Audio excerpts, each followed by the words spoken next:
وكفى والصلاة والسلام على رسول الله المصطفى وعلى آله وصحبه ومن وفى أشهد أن لا إله إلا الله وحده لا شريك له وأشهد أن محمدا عبده ورسوله لا نبي ولا رسول بعده أما بعد اللهم صل وسلم وبارك على سيدنا محمد وعلى آله وصحبه أجمعين. Malam hari ini kita ingin kembali melanjutkan kajian sirah kita, di mana peristiwa atau bab yang akan kita baca itu adalah peristiwa perang besar yang terjadi pada tahun 8 Hijriah bulan bulan Jumadal Ula sebelum terjadinya Fathu Makkah. Perang yang sangat sebenarnya dari sisi jumlah sangat tidak seimbang. Perang yang nanti kemudian dikenal sebagai perang Mu'tah. Perang Mu'tah terjadi pada bulan Jumadal Ula tahun 8 Hijriah sebelum Fathu Makkah. Kenapa terjadi perang?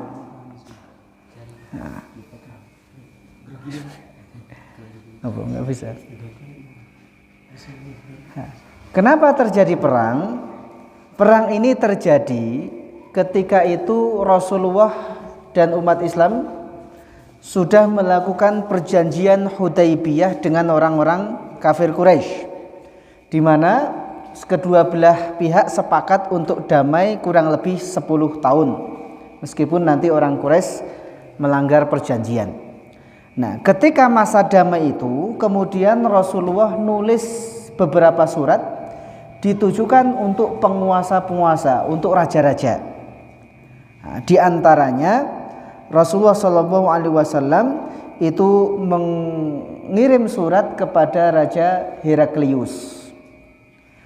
Nah, Rasulullah SAW juga mengirim surat kepada penguasa Basra.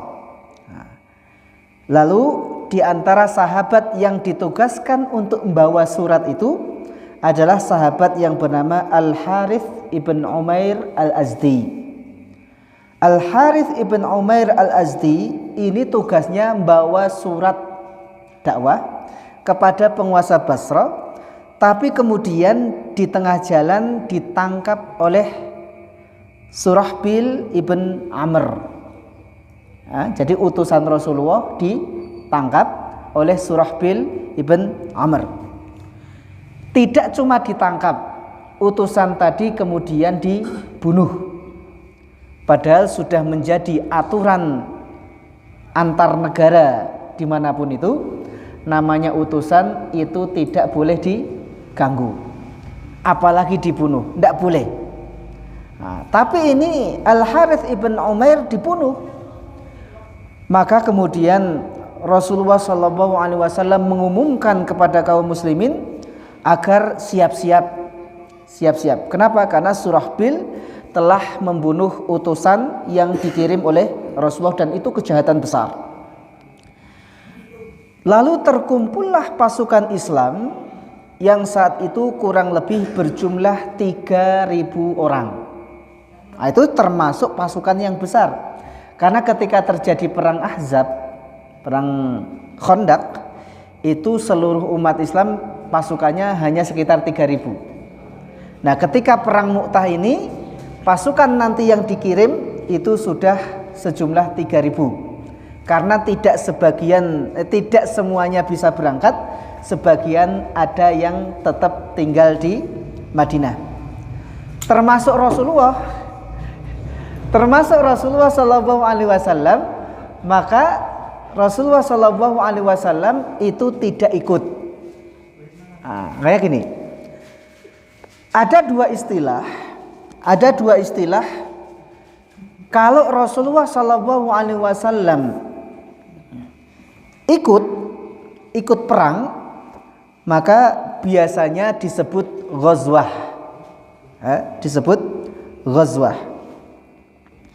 Kalau Rasulullah cuma mengirim pasukan, maka itu disebut dengan sariyah. Paham ya? Jadi sariyah itu pasukan perang yang dikirim oleh Rasulullah, tapi Rasulullah tidak ikut. Kalau ghazwah itu biasanya pasukannya dikirim, Rasulullah juga jadi panglima, langsung ikut. Nah, perang Mu'tah ini sebenarnya sariyah apa ghazwah? Sariyah, karena Rasulullah tidak ikut. Tapi hampir seluruh buku-buku sirah menyebutnya sebagai ghazwah, bukan sariyah. Kenapa? Li kathrati adadil muslimin, karena besarnya jumlah pasukan yang dikirim. Ya, jadi 3.000 itu sudah besar. Terkumpullah pasukan 3.000 itu. Kemudian sebelum berangkat Rasulullah SAW memberikan pesan. Wa qala lahum Rasulullah SAW. Nah, ini pesan Rasulullah kepada pasukan yang akan berangkat. Amirun nas Zaid ibn Harithah, fa in kutil fa Ja'far ibn Abi Talib, fa in kutil fa Abdullah ibn Rawahah, fa in kutil falyartadal al muslimuna minhum rajulan falyaj'aluhu alaihim. Pesan Rasulullah SAW, Amirun nas Zaid ibn Harithah, nanti yang menjadi pemimpin kalian adalah Zaid ibn Harithah. Masih ingat Zaid ibn Harithah? Siapa Zaid ibn Harithah? Yang pernah diangkat anak oleh Rasulullah SAW. Zaid ibn Harithah aslinya bukan budak. Dia orang merdeka, tapi kemudian dirampok atau di mana, terus ditangkap, akhirnya diperjualbelikan di pasar. Kemudian ketika diperjualbelikan di pasar, dibelilah Zaid itu oleh saudaranya Khadijah. Dibeli, lalu dihadiahkan untuk Khadijah, karena statusnya jadi budak. Ketika Khadijah menikah dengan Rasulullah SAW, maka Zaid itu dihadiahkan untuk Rasulullah. Zaid ibn Harithah suatu ketika dicari oleh kedua orang tuanya. Jadi kedua orang tuanya nyari dan ketemu. Lalu kedua orang tuanya ini menemui Rasulullah, saya ingin menebus kembali anak saya. Oleh Rasulullah, enggak usah ditebus. Zaid dipanggil, Zaid, kamu kenal kedua orang ini? Ya, itu ayah dan ibuku. Sekarang pilihan ada di kamu. Kamu mau ikut pulang bersama ayah ibumu atau tetap tinggal bersama saya? Apa yang dipilih oleh Zaid? Zaid milih tinggal bersama Rasulullah. Berarti kan itu menunjukkan meskipun statusnya Zaid saat itu budak, tetapi Rasulullah memperlakukan budak dengan sangat terhormat, dengan sangat baik. Buktinya tadi, Zaid disuruh milih antara Rasulullah sebagai tuannya dengan kedua orang tuanya milih Rasulullah.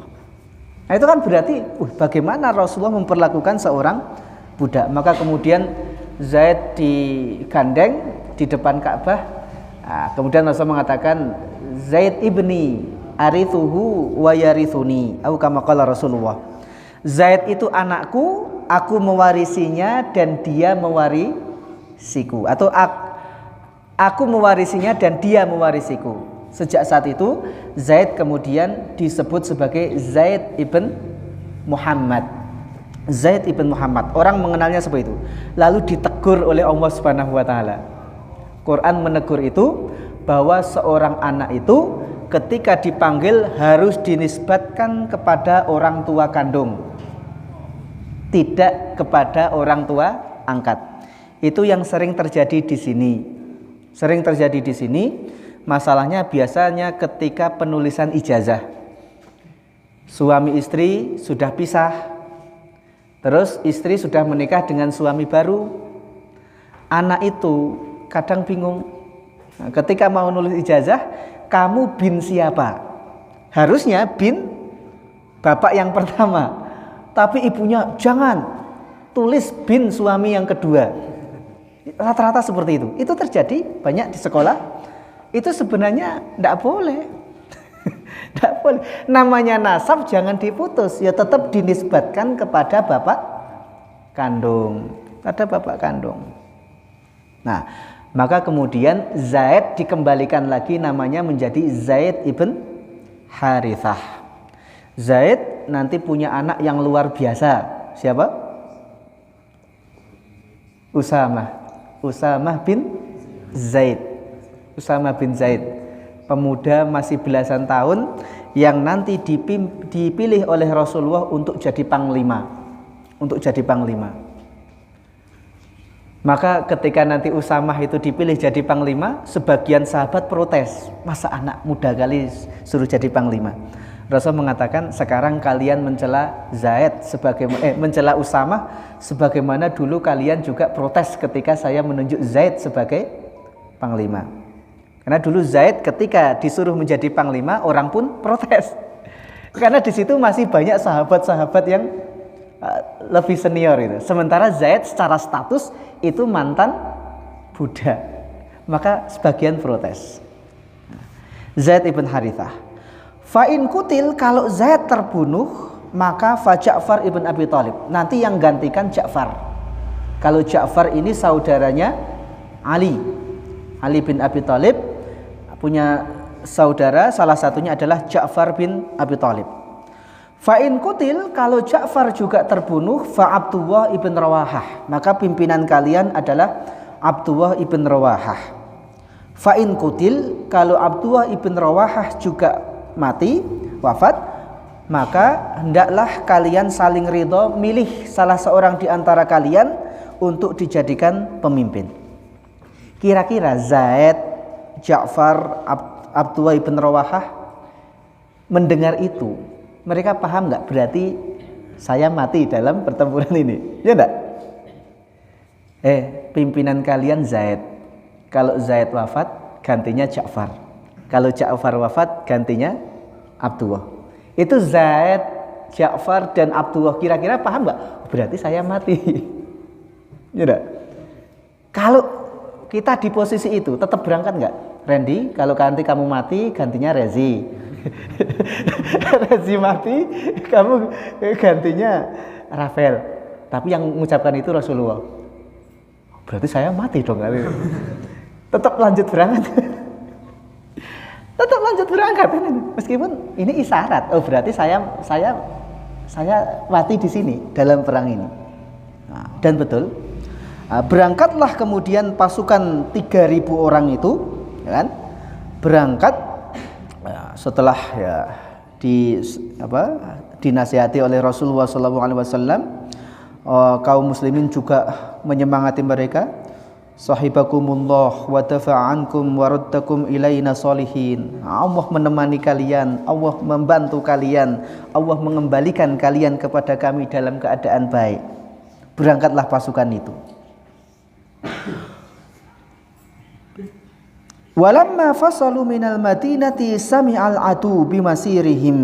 Nah, ketika pasukan itu berangkat ingin memerangi tadi Surahbil. Surahbil itu sebagian mengatakan kalau sekarang itu menempati daerah sekitar Yordania. Jadi kalau Syam itu ada Palestina, ada Suria, ada Libanon, ada Yordan. Maka Surahbil itu ini pimpinan yang dipilih oleh Heraklius Romawi untuk mimpin wilayah situ. Nah, itu kurang lebih sebagian mengatakan jaraknya 1000 atau 1100 km.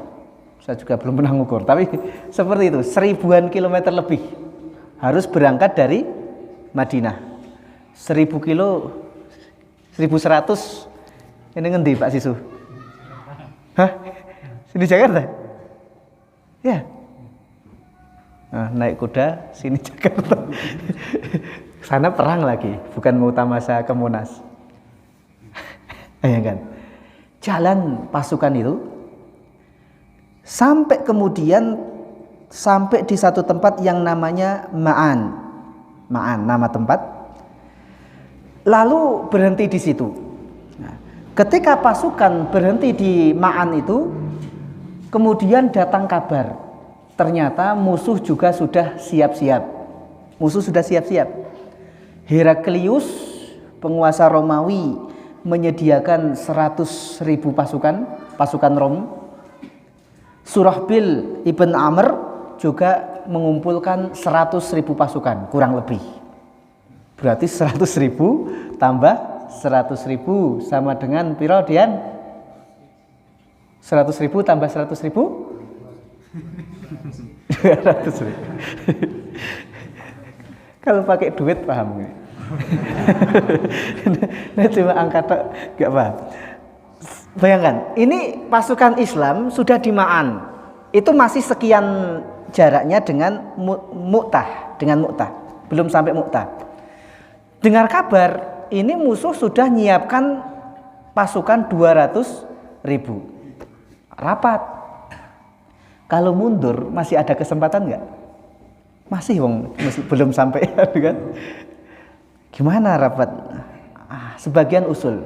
Bagaimana kalau kita nulis surat kepada Rasulullah minta bantuan? Tapi bisa dibayangkan kalau jarak 1.000 km harus ngirim surat ke Madinah, nyampenya kapan? Nanti nunggu balasan lagi. Iya kalau dikirim bantuan. Lah kalau enggak? Akhirnya kemudian Abdullah ibn Rawahah berdiri membangkitkan semangat. Ya qaum, wallahi innallati takrahuna lallati kharajtum tatlubuna syahadah. Wahai kaum, yang kalian benci, itulah yang sebenarnya kalian cari, yaitu syahadah. Wa ma nuqatilun nasa bi'adatin wala quwwah wala kathrah. Kita tidak memerangi musuh karena jumlah, bukan karena kekuatan, bukan karena banyak-banyakan. Banyak tapi kalau kayak kerupuk kena air melempem semua. Ya, kerupuk satu bagor. Satu bagor. Kena air lempem, kira-kira tinggal berapa kan gitu. Jumlah kita perang itu bukan karena adat kuwah wala kathrah, bukan karena jumlah. Tidak ada sejarahnya umat Islam perang menang karena banyak jumlahnya. Justru dalam perang Hunain itu umat Islam awal-awal kalah karena merasa jumlah kita banyak. Wa ma nuqatiluhum illa bihadzal din alladzi akramana Allahu bih. Kita memerangi musuh itu tidaklah kita memerangi musuh kecuali karena agama ini, agama yang dengannya Allah memuliakan kita. Wah, disemangati oleh Abdullah ibn Rawahah, maka kemudian pasukan memutuskan untuk tetap berangkat. Jumlahnya berapa? 3.000. Yang mau dilawan? 200.000. Kira-kira, karena ya perkiraan 200.000. Satu banding berapa? Berapa? 200.000 banding 3.000 itu satu banding 60. 300.000 200.000 berapa bagi 3.000? 66. Wah, kurang lebih. Satu orang akan menghadapi musuh 66. Maju apa mundur? Azwar, ini masih ada kesempatan, belum nyampe Mu'tah kok, masih perjalanan sekian kok. Kira-kira nih kita rapat. Ini musuh, ini 1 banding 66 nih. Kita belum ketemu ini. Seandainya mundur sekarang pun ya belum terlalu malu kan gitu. Mundur gak, Azwar? Enggak. Ya, maju. Padahal musuhnya 200.000. Maka kemudian terjadilah pertempuran di satu daerah yang nanti disebut dengan Mu'tah, sehingga disebut sebagai Ghazwatu Mu'tah, perang Mu'tah. Ini perang yang mau pakai teori manapun itu termasuk yang paling tidak masuk akal secara jumlah. 3.000 ngelawan 200.000. Pernah jumpai?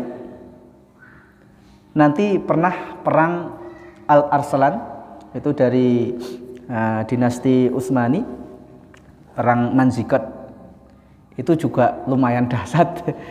Enggak lumayan lagi, sangat dahsyat. 20.000 pasukannya Al-Arsalan harus berhadapan dengan 200.000 pasukan Bizantium, Romawi Timur. Maka itu 20.000 banding 200.000, 1 banding 10. Ya, 1 banding 10. Maka ketika ngajak rundingan, orang Romawi itu nggak mau, kita jelas menang kan gitu. Tapi begitu tempur, Romawi kalah sama pasukannya Al-Arsalan. Itu yang nanti kemudian lahir Daulah Utsmaniyah. Karena punya anak nanti ada Ertugrul itu dulu ada sinetronnya itu. Ertugrul nanti punya anak Utsman Ghazi.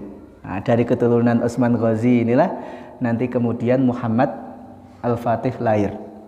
Sudah keturunan ke berapa? Ke-7 atau ke berapa? Dari Utsman Ghazi. Itu. Perang. Nah, sebagaimana wasiat Rasulullah SAW, maka yang memimpin pertama kali adalah Zaid ibn Harithah. Masuk ke medan tempur, kan?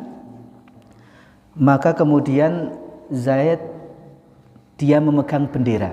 Karena orang perang dulu pasti ada bendera. Kalau bendera ini jatuh, pasukan kocar-kacir. Maka bendera itu selalu dijaga.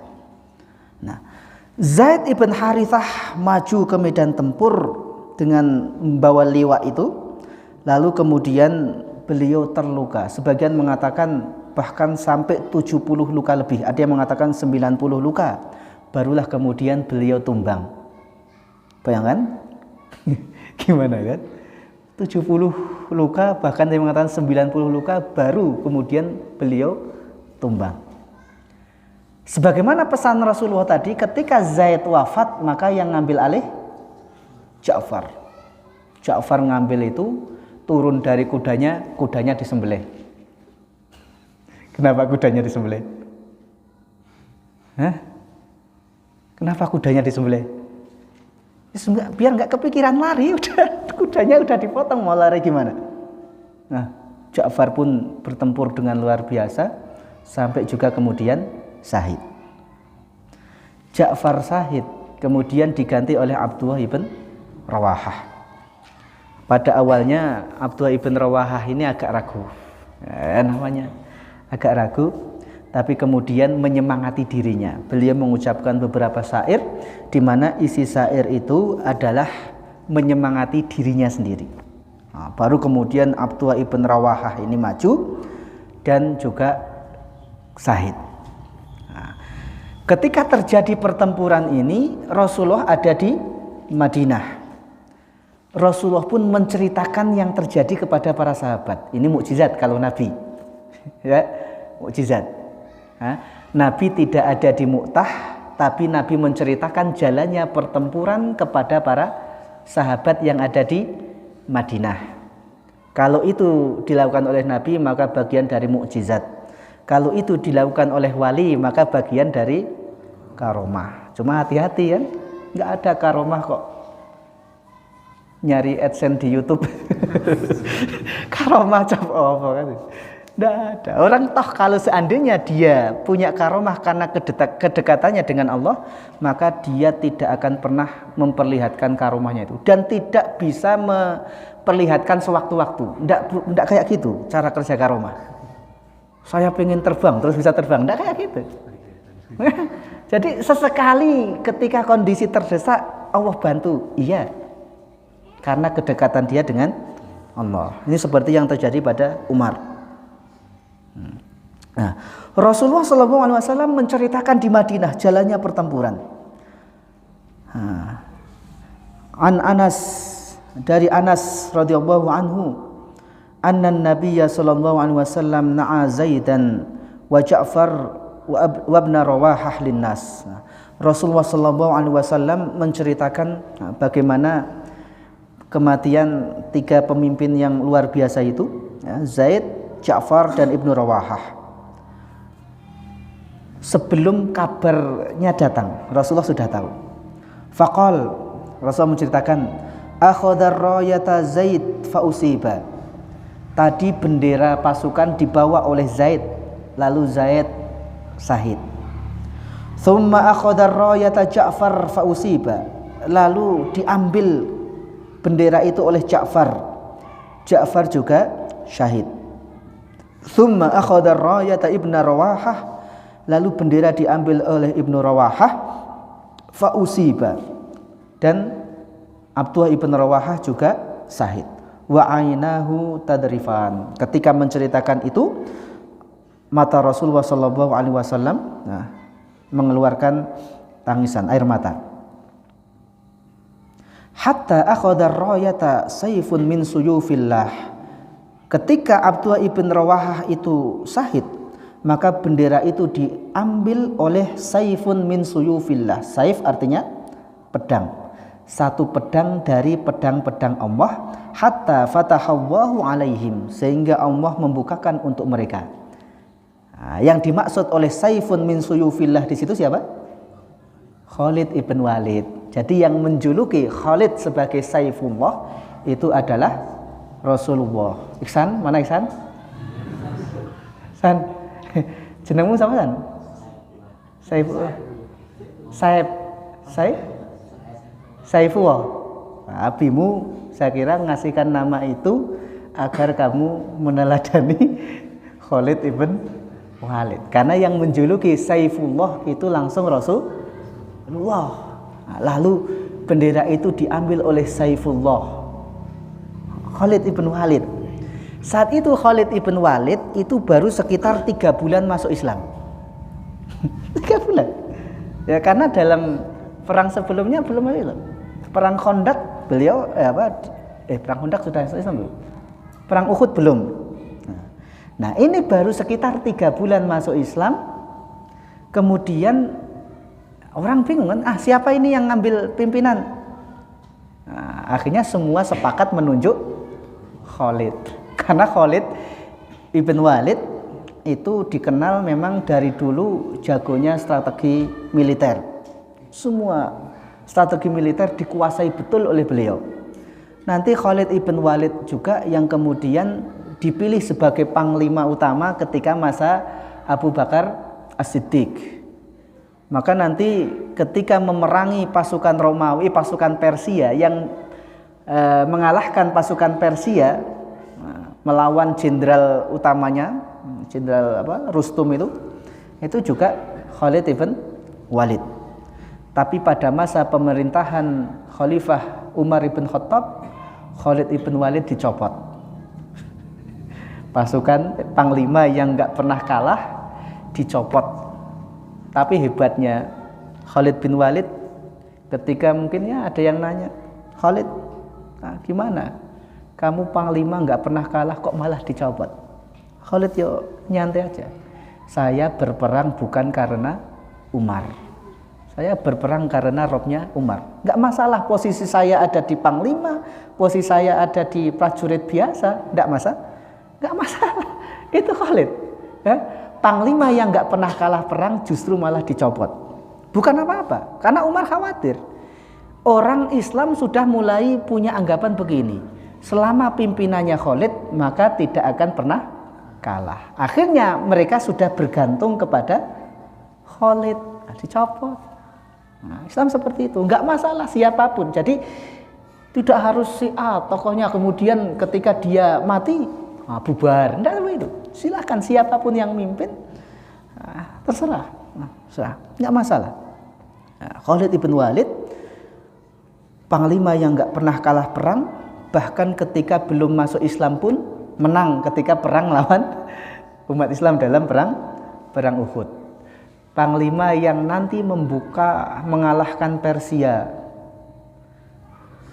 Kalau Khalid bin Walid itu Persia, Sam seperti itu nggak pernah berhenti dari jihad. Maka Khalid bercerita bagaimana terjadinya peristiwa perang Mu'tah itu.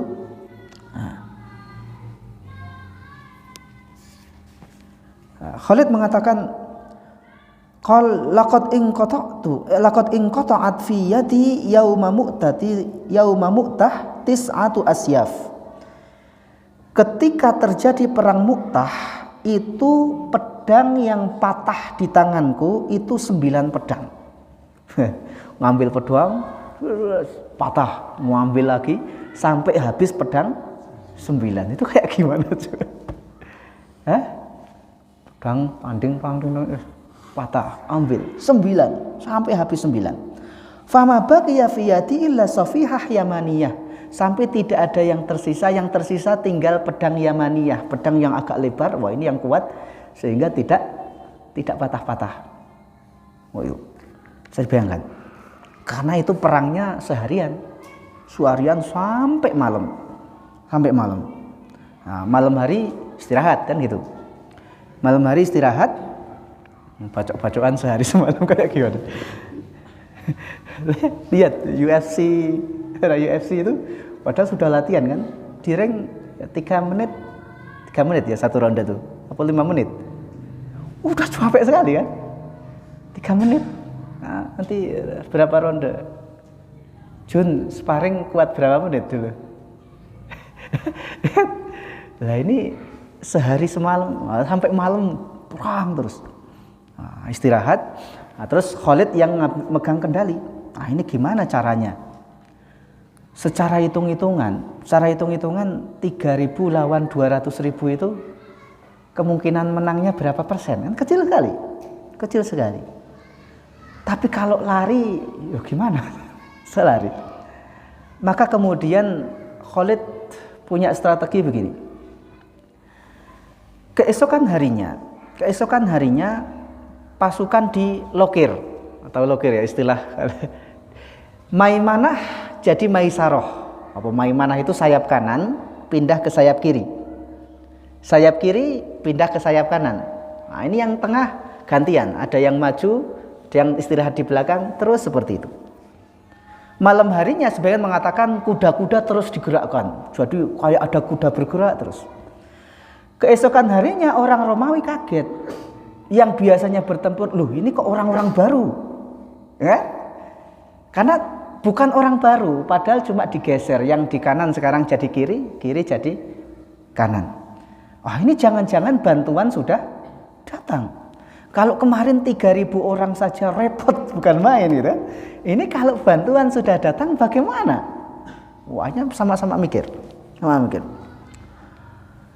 Khalid bin Walid pun berpikir, bagaimana caranya biar jumlah korban dari umat Islam itu tidak banyak, tapi juga mundurnya teratur. Kalau mundur lari gitu kan jelas sekali ini dikejar gitu. Maka strategi Khalid adalah diganti posisi sehingga orang Romawi mengira ini orang-orang baru, kemudian diajak perang ke tempat terbuka sambil mundur ke tempat terbuka di daerah padang pasir. Orang Arab biasa perang di padang pasir karena hidupnya memang di padang pasir. Orang Romawi mereka nggak kenal perang secara terbuka seperti itu. Biasanya perang mereka itu di balik benteng kan gitu, panah-panahan. Ketika Khalid kemudian perang sambil narik pasukannya mundur ke daerah terbuka, orang Romawi pun mikir, jangan-jangan ini pancingan. Kalau kita kejar, nanti di sana sudah ada jebakan. Akhirnya Khalid membawa pasukannya mundur. Orang Romawi nggak berani maju. Sama-sama mundur. Maka nanti para ahli sejarah itu berbeda pendapat. Perang Mu'tah itu yang menang siapa? Yang menang siapa? Kalau dari sisi jumlah ya tetap yang menang orang Islam. Kenapa? Karena 3.000 melawan 200.000 itu korbannya hanya belasan, tidak sampai puluhan korbannya. Sementara dari pihak mereka itu korbannya sangat banyak. Tapi lihat, ketika pasukan itu pulang, bisa bayangkan ya, perjalanan 1.000 km lebih, 3.000 melawan 200.000, 1:60.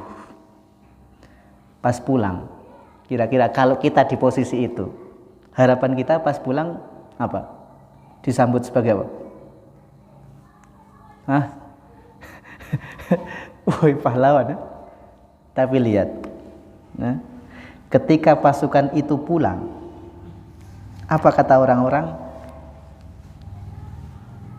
Wa ja'alan nasu yasihuna bil jaysh ya firar farartum fi sabilillah. Ketika pasukan itu pulang kembali ke Madinah, orang-orang mulai teriak,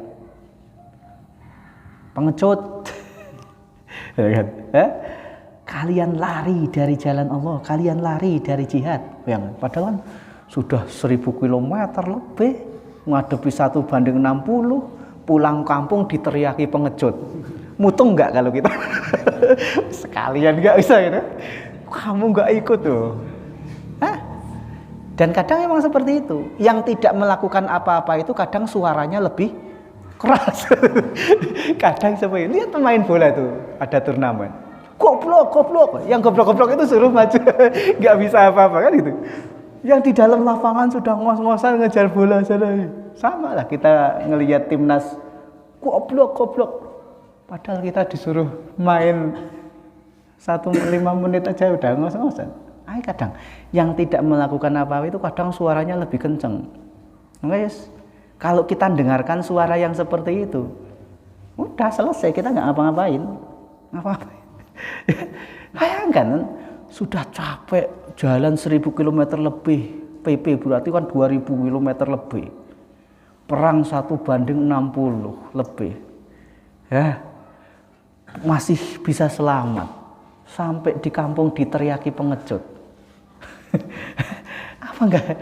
Tapi lihat, para sahabat ya, Rasulullah pun kemudian menenangkan. Fayaqulu Rasulullah, laisu bil firar walakinnahumul qarrar, insya Allah.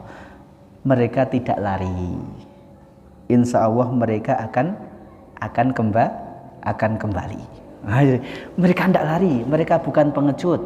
Karena lari dari medan tempur itu termasuk dosa besar, kecuali kalau untuk strategi. Maka Rasul menangkan, mereka tidak lari, insya Allah nanti akan kembali. Dan betul kan, nanti dibuktikan. Khalid ibn Walid masuk membuka daerah Persia, daerah Syam, itu dibuka oleh kepemimpinan beliau. Entah berapa ratus peperangan yang diikuti oleh Khalid, tapi Khalid ibn Walid meninggalnya di mana? Di atas tempat tidur.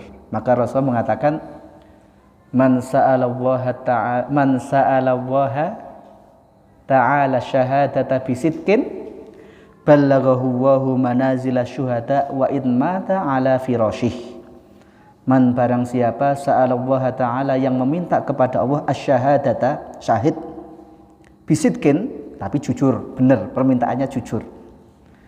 Ballaghahu Allahu manazila syuhada, maka Allah akan menyampaikan dia sejajar dengan orang-orang yang mati syahid, wa in mata ala firasyih, meskipun matinya ada di tempat tidur. Khalid ibn Walid, Saifullah, pedangnya Allah, mati di tempat tidur, padahal peperangan nggak tahu, mungkin sudah nggak terhitung. Para ulama mengatakan karena seandainya Khalid matinya di medan tempur, maka orang-orang akan mengatakan pedang Allah sudah dikalahkan. Maka tidak pernah kalah. Meninggalnya pun tetap di tempat tidur. Lukanya itu sudah nggak terhitung. Berapa jumlah luka yang ada di tubuh Khalid ibn Walid. Luar biasa. Ihsan terutama San, Saifullah mana Ihsan? Loh, San, tugas kamu baca itu biografi bagaimana Khalid ibn Walid. Khalid ibn Walid pernah ditawari minum dan tahu minum itu diracun. Diminum tidak sama Khalid? Diminum. Tahu itu diracun, diminum. Tapi akidahnya sudah seperti Khalid. Maka racun itu pun ternyata tidak mempan. Musuh tambah takut. Waduh, umat Islam diracun aja sudah tidak mempan gitu. Makanya umat Islam itu dilarang menampakkan kelemahan. Itulah kenapa ketika kita tawaf itu kan suruh ittiba. Ittiba itu apa? Menampakkan lengan bagian kanan. Tampakkan lengannya. umat Islam itu kuat kan gitu. Makanya iya, salah satunya itu. Suruh tampakkan, terus disuruh antara rukun Hajar Aswad sampai rukun Yamani itu disuruh jalannya agak cepat. Kenapa? Karena itu dulu di situ ada Darun Nadwah, orang-orang kafir Quraisy biasa kumpul-kumpul di situ. Maka misalnya ini ya, ini Ka'bah, ini Hajar Aswad, ini rukun Yamani. Umat Islam kalau pas tawaf itu disuruh agak lari-lari, jalannya cepat agar orang-orang Quraisy ngelihat, wih orang Islam itu kuat, mohon lari. Meskipun dari sini jalan lagi, lari lagi. Karena umat Islam tidak boleh menampakkan kelemahan. Maka jangan sering curhat di medsos. Itu kan menampakkan sekali kelemahannya. Waduh, gitu kan. Oh, berarti Furto ini kelemahannya ini. Nah, buktinya baru ada masalah sedikit di medsos dia sudah ngomong begini-begini. Nah, itu kalau nanti Furto jadi pemimpin, maka orang yang nggak suka tinggal ngelihat kan sejarahnya medsosnya dia gimana. Oh, dia itu senang sedih kalau hari Ahad misalnya. Berarti ini dia itu lemah kalau hari Ahad. Makanya sering curhat di medsos. Maka udahlah ya. Jangan sering menampakkan kelemahan. Jangan tampakkan kelemahan itu di depan umum. Meskipun kita sudah capek, orang melihatnya kita masih kuat. Meskipun nanti masuk rumah masuk tempat gitu kan. Tapi seperti itulah umat Islam itu. Khalid ibn Walid. Nah, itu perang Mu'tah. Jadi salah satu perang yang ya, secara hitung-hitungan militer manapun itu termasuk yang paling tidak berimbang. Nah, paling tidak berimbang. Tapi umat Islam sudah membuktikan dan ini naik level kan gitu. Kalau sebelumnya itu umat Islam lawannya siapa? Ya orang Quraisy, orang Yahudi. Kalau sekarang sudah lawan orang Romawi kan itu. Ini naik level ini. Kalau dulu menang lawan orang Quraisy. Orang Quraisy termasuk suku yang paling kuat. Tapi itu kan lingkupnya masih Arab, orang Arab. Kemudian menang lawan orang Yahudi. Orang Yahudi dari dulu sih memang nggak pernah sejarahnya perang sampai betulan gitu kan. Paling ya nyerah gitu. Dikepung nyerah.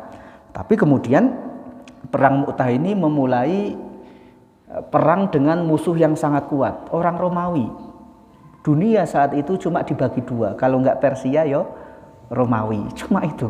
Kayak dulu Amerika dan Rusia. Mau Indonesia ngelawan Amerika, kan keren. Kalau kan naik dulu sama Timur misalnya. Oh yang Timur sudah gitu kan. Kalah. Sekarang ngelawan Amerika, itu naik.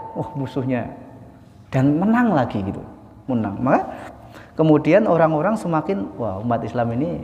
Heraklius pun mengakui kalau betul dia nabi, maka nanti dia akan sampai di tempat yang aku pijak ini. Itu orang sekelilingnya sudah mulai ribut kan, pimpinannya kok malah gitu. Kemudian dia ngeles, enggak, saya tadi cuma ngetes saja. Dia mengakui ini kalau ini betul nabi, ini nanti akan sampai ke sini. Nah, karena nanti sampai ke Konstantinopel. Romawi itu ada dua, ada Romawi Barat, ada Romawi Timur. Romawi Barat itu yang Eropa. Nah, Roma itu. Romawi Timur itu dulu ibu kotanya adalah Konstantinopel di Turki, tempat yang sangat strategis, sehingga sebagian mengatakan seandainya dunia itu adalah satu negara, maka yang paling pas untuk dijadikan ibu kota adalah Konstantinopel. Itu bertahun-tahun dikepung oleh umat Islam, tidak bisa jebol saking tebalnya dan berlapis-lapisnya temboknya. Baru bisa jebol pada masa Muhammad Al-Fatih. Itu pun kan sudah tahun berapa? 600-an enggak? 600-an Hijriah atau berapa? 600 atau 700? Itu baru jebol. Makanya tapi yang bisa jebol orang kayak Muhammad Al-Fatih. Ya kan? Perlu kan? Muhammad Al-Fatih ini dia pemimpin yang memikirkan sesuatu yang tidak dipikirkan oleh orang lain. Kalau kita memikirkan sama seperti yang orang lain pikirkan, ya pasti gagal.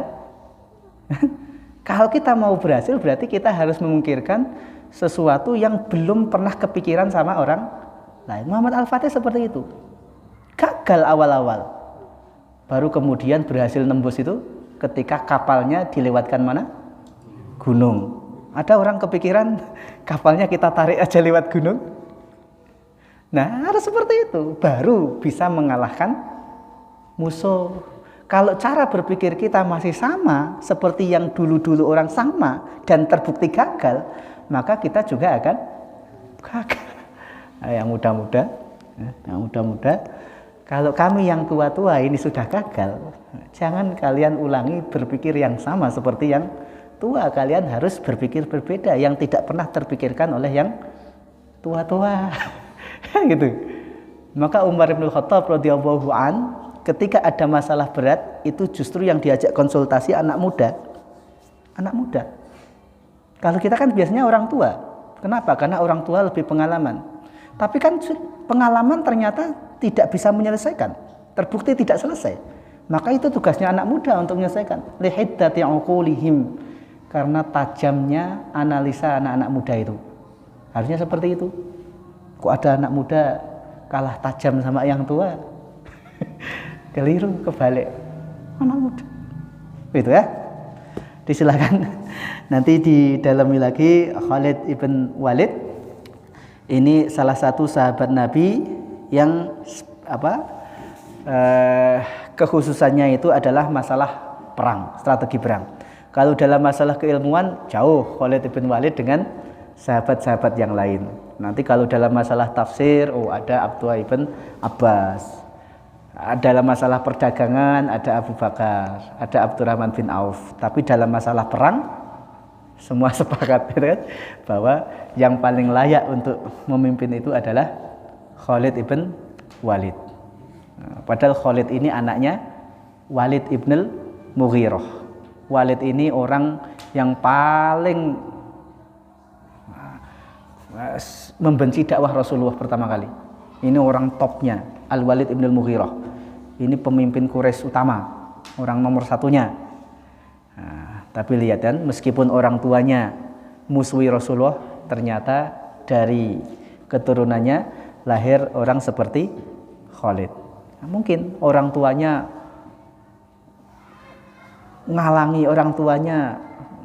menghalang-halangi, tapi kita tidak tahu. Mungkin nanti dari anak-anaknya lahir keturunan yang akan mentauhidkan Allah Subhanahu wa taala. Wa alam bisawab. Nah, setelah ini kita insyaallah membaca tentang Fathu Makkah. Karena Fathu Makkah itu juga terjadi pada tahun 8 Hijriah. Kalau tadi perang Mu'tah itu bulan Jumadal Ula, kalau Fathu Makkah ini Jumadal Ula tahun 8, Fathu Makkah juga terjadi pada tahun 8 tapi di bulan Ramadan. Berarti selisih berapa bulan? Jumadal Ula, Jumadal Tsaniyah, Rajab, Sa'ban. Selisih 3 bulan perang lagi. Seperti itu. Wallahu a'lam bishawab.